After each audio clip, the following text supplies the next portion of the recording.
selanjutnya coba kita melihat video. Oke, nanti kita amati masalah apa yang dihadapi di dalam video ini.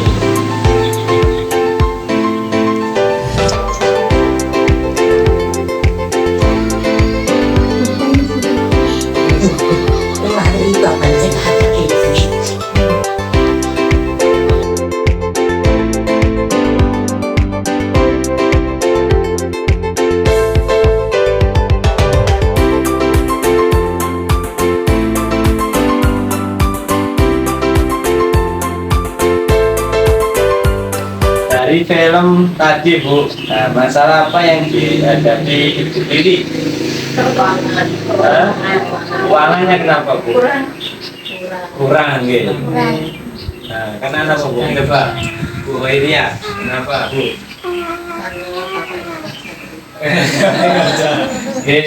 Karena ini tadi Bu Lili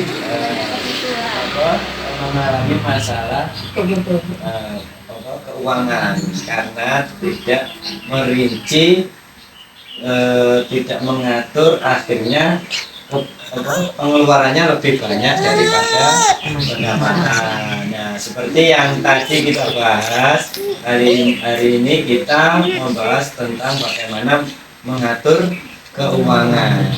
Oke.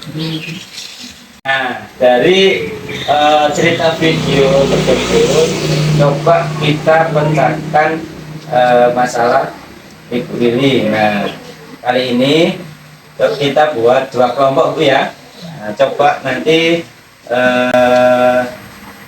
kita bermain berhitung. Nanti mulai dari Ibu ini 1, 2, 3, 1, 2 aja kita 2 kelompok karena hanya ini.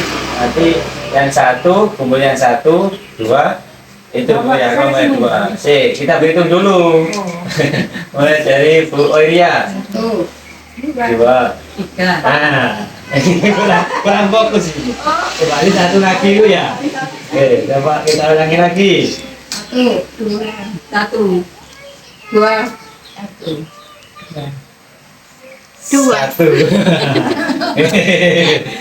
Aku mati. Yang 1 berkumpul dengan kelompok yang 1, 2 sama 2.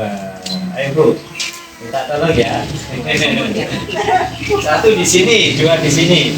Monika.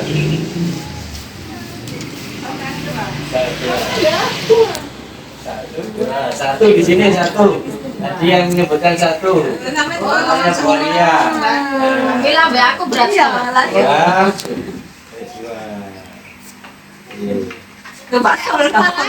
Agak sini Bu, agak sini Bu. Ini apa? Melingkar ya. Melingkar. Nah, ini 4, ini 3, nggak apa-apa. Melingkar ini apa? Melingkar, Mbak Karti. Melingkar. Di sini. Nah, setelah ini saya akan bagikan kertas, nggih. Nah, nanti coba dituliskan, nggih, didiskusikan. Ini kita coba praktek. Nah, coba dengan tulis pendapatannya dalam 1 bulan berapa, wakilan aja per kelompok. Terus pengeluarannya berapa? Oke, misalkan dihitung, pendapatan bulan ini misalkan suaminya pejabat, nanti itu aja disepakati ibu siapa yang nanti dibayar. Oke, pendapatannya, terus di reng kebutuhan pengeluarannya. Oke, di depan pendapatannya, terus di belakang pengeluaran. Oke, ini kelompok 1.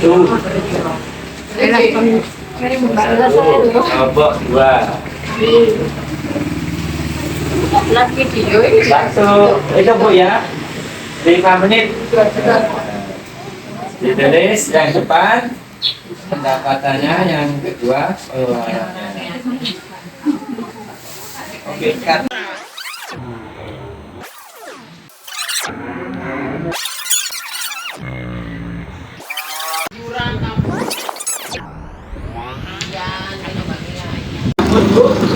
Yeay.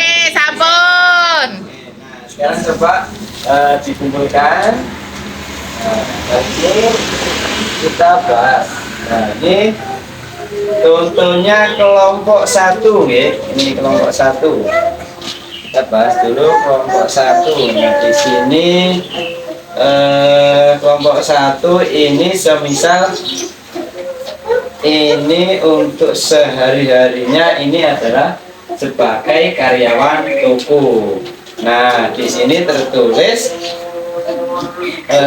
penghasilannya 2.500.000. Nah, sekarang coba kita lihat pengeluarannya. Nah, di sini totalnya ini 3.270.000. Oke, 3.270.000. Nah, ini berarti ada selisih dari pendapatannya sama pengeluaran. Pemasukan lebih kecil dari pengeluaran. Oke, nah coba kita itu Bu ya, kita bahas satu-satu pengeluarannya apa saja. Nah, di sini bayar listrik. Nah, ini harus pasti Bu ya. Iya, harus dikeluarkan. Mesti lah kabar cepat Bapak. Nah, iya. Kemudian beras. Beras mesti. Nah, kemudian gula 3 kilo. Nah, 60. Ini juga ini. Kemudian untuk keperluan anak sekolah. Nah, ini ditulis misalkan 1 orang. Nah, kemudian di sini ada bensin. Nah, bensin ini 1 bulan sama 1 bulan 360.000. Nah, ini kemudian ini paling banyak kebutuhan sehari-hari 1.500.000. Nah, kemudian iuran kampung ini juga wajib Bu ya. Dan terakhir kebutuhan lain-lain 500.000. Nah, ini selisihnya adalah 770. Nah, ini gimana caranya supaya tidak terlalu banyak keuangannya. Kalau bisa paling tidak hampir sama. Nah, di sini saya koreksi Bu ya, paling tidak mungkin ada disisihkan beberapa untuk menabung. Oke. Nah, menabung. Nah, di sini yang bisa kita minimalisir ini di sini ya. Di kebutuhan lain-lain sama kebutuhan sehari-hari. Nah, misalkan ini di kebutuhan sehari-hari ya Kak. Misalkan kok harus tempe gitu Bu. Nah, kita harus pintar-pintar memilih menu, memilih menu meskipun sederhana tapi sehat untuk keluarga. Tapi dari sekian list yang diinginkan dimaksimalkan lagi ya. Oke, intinya di pertemuan ini ibu-ibu sudah paham sih Bu. Jadi sudah itu Bu ya, bisa dipahami. Jadi agar pengeluaran kita tidak lebih besar dari pendapatan. Nah, setiap bulan monggo diusahakan dicatat dan direncanakan. Oke. Kalau contohnya di sini tadi, semisalkan nanti dari panjenengan di sini ada kebutuhan anak sekolah 300.000. Nah, nanti kalau kita dapat bantuan dari pemerintah, dari PKH misalkan anak sekolah, nah ini kan bisa terkurangi juga. Kemudian yang kebutuhan yang tidak begitu mendesak atau masih bisa tidak dipenuhi tapi tidak berpengaruh bagi panjenengan, ya itu bisa ditunda dulu. Oke, itu Bu ya. Coba saya ulangi ya. Uang tidak cukup, ya diatur. Diatur dong. Terima kasih, tepuk tangan.